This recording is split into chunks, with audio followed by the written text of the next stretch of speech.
बच्चों, जो हमारा चैप्टर 3 है परमाणु की संरचना यानी the structure of a atom.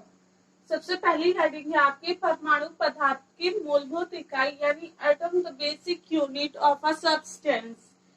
जो हमारे इंडियन महर्षि थे, इंडियन फिलोसफर थे, उनका नाम था महर्षि कणाद।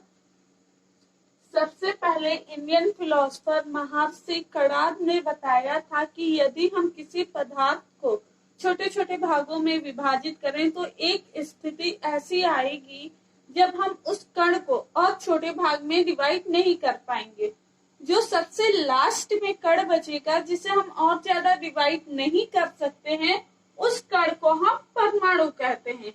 लेकिन जो महर्षि कणाद थे वो इस बात को साबित नहीं कर पाए। उन्होंने ये अपनी थ्योरी तो दे दी, लेकिन इस थ्योरी को ये प्रूफ नहीं कर पाए। बाद में डॉल्टन, रदरफोर्ड ये सब भी आए और इन्होंने इनकी इस थ्योरी को प्रूफ किया।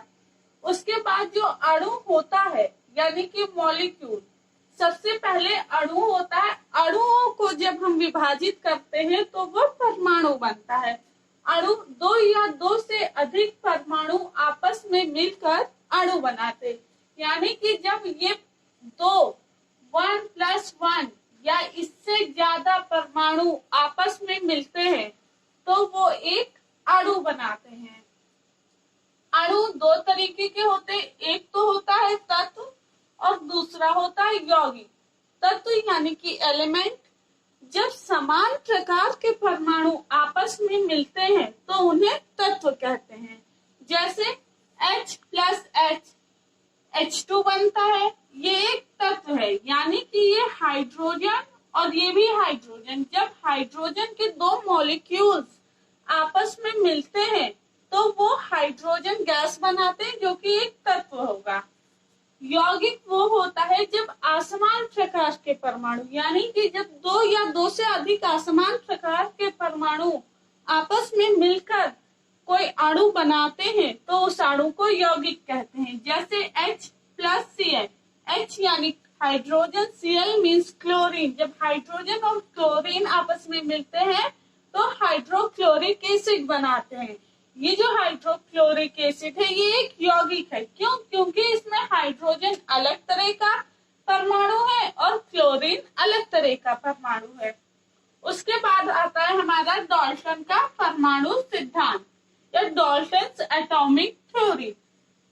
जो डाल्टन थे, जब महर्षि कणाद ने ये कह दिया कि हम पदार्थ की जो मूलभूत इकाई परमाणु है इसे और ज्यादा विभाजित नहीं कर सकते हैं, इनकी इस थ्योरी के बाद डाल्टन ने इनकी इस थ्योरी को और ज्यादा आगे बढ़ाया और उसे प्रूफ भी किया।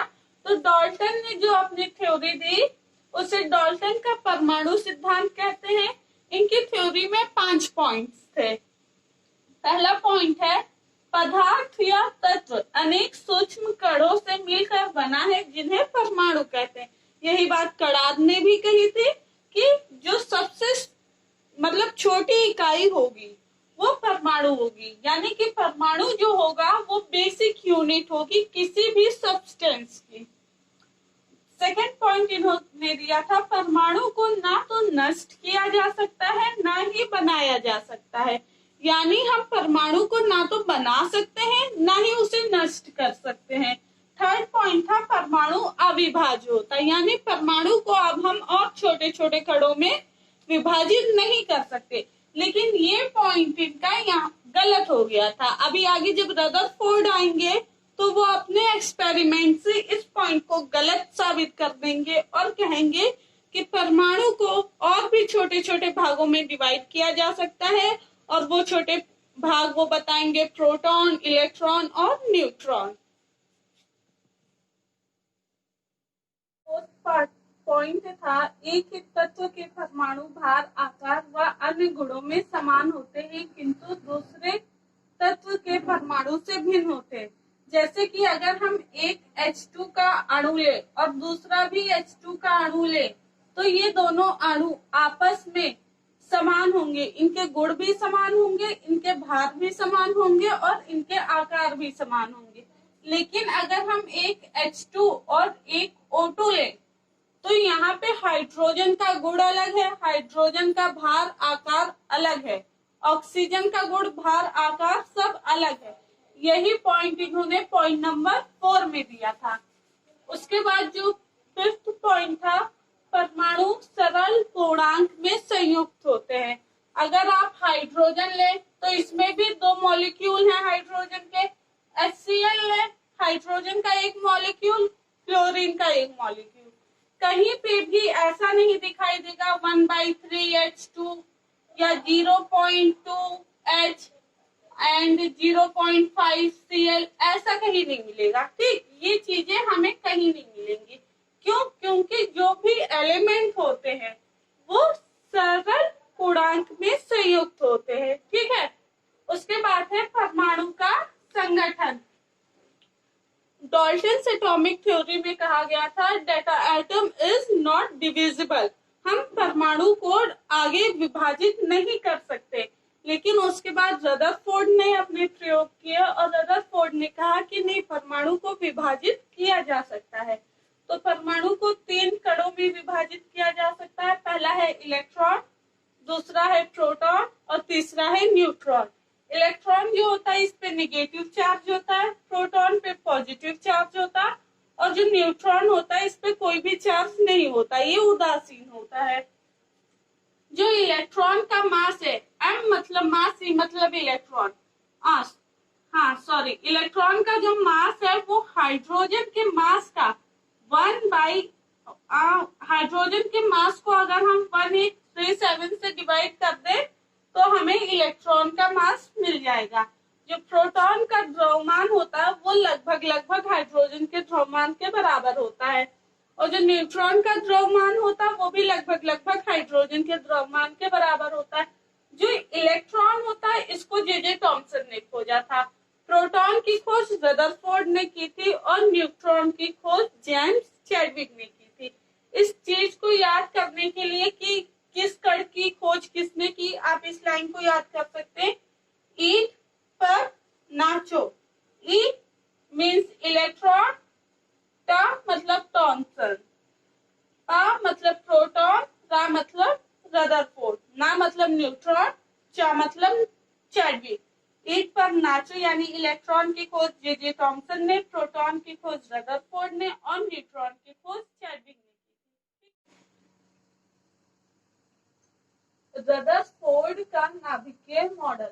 रदरफोर्ड ने एक सोने की पतली पन्नी ली और उस पर अल्फा कणों की बमबारी कराई। ये जो है आपकी ये सोने की पन्नी है, ठीक, और इस पे ये कण आ जा रहे हैं, ये अल्फा कण है। ठीक, जब इन्होंने बमबारी कराई अल्फा कणों की तो इन्होंने 3 बातों को नोटिस किया। पहली बात ये थी, अधिकांश अल्फा कण पन्नी के आर पार सीधे चले गए। ज्यादातर जो अल्फा कण थे वो पन्नी के आर पार सीधे चले गए। दूसरी बात ये नोटिस की, कुछ कण अपने पथ से विचलित हो गए। ये जो कुछ कण थे इन्हें जाना तो सीधे था, लेकिन ये अपने पथ से विचलित हो गए और ये अलग डायरेक्शन में चले गए। तीसरी बात ये थी, बहुत थोड़े से कण ऐसे भी थे जो पन्नी से टकराकर मार्ग में वापस लौट आए। ये जो कण थे ये गए और वापस हो गए। तो इस बात से जो रदरफोर्ड ने मतलब सोचा, वो ये सोचा कि जरूर यहाँ पे कुछ ना कुछ निगेटिव चार्ज रहा होगा। क्यों? क्योंकि अल्फा कणों पे पॉजिटिव चार्ज होता है। जब अल्फा कण यहाँ से आए तो यहाँ पे निगेटिव चार्ज होगा। उस निगेटिव चार्ज ने अल्फा कणों को अपनी तरफ आकर्षित किया और जैसे यहाँ पे पहुंचा अल्फा कण, यहाँ वाले निगेटिव चार्ज ने उसे आकर्षित कर लिया और इस तरह ये जो अधिकांश अल्फा कण थे वो सीधे अपने रास्ते में चले गए। यहाँ वालों के साथ भी ऐसा हुआ, लेकिन कुछ जो अपने मार्ग से विचलित हुए उनके लिए यहाँ पे अल्फा कण आया, ये पॉजिटिव चार्ज था। यहाँ पे था इलेक्ट्रॉन, उस पे था नेगेटिव चार्ज। उस इलेक्ट्रॉन ने यहाँ तक तो अल्फा कण को आकर्षित किया। जैसे जैसे ये नाभिक के पास आया, नाभिक में जरूर रहा होगा पॉजिटिव चार्ज और उस पॉजिटिव चार्ज की वजह से ये अल्फा कण अब विचलित होने लगा। पॉजिटिव चार्ज की वजह से ये प्रतिकर्षित होगा, पॉजिटिव पॉजिटिव प्रतिकर्षित हुआ। जैसे ही ये प्रतिकर्षित हुआ ये अपने मार्ग से विचलित हो गया। इस प्रतिकर्षण की वजह से ये अल्फा कण अपने मार्ग से विचलित हो गया। और इन्होंने जो तीसरा पॉइंट देखा था कि कुछ कण वापस लौट आए जो एकदम से नाभिक के पास वाले एरिया में थे, है ना, ये एकदम से नाभिक के पास वाले एरिया में थे। ये जैसे गए यहाँ पे तो इन्हें निगेटिव चार्ज मिला। इस निगेटिव चार्ज ने इस पॉजिटिव अल्फा कण को अपनी तरफ आकर्षित किया और ये सीधे यहाँ तक तो गए, लेकिन जैसे ही ये नाभिक के पास पहुंचे, यहाँ पर नाभिक में पॉजिटिव चार्ज था।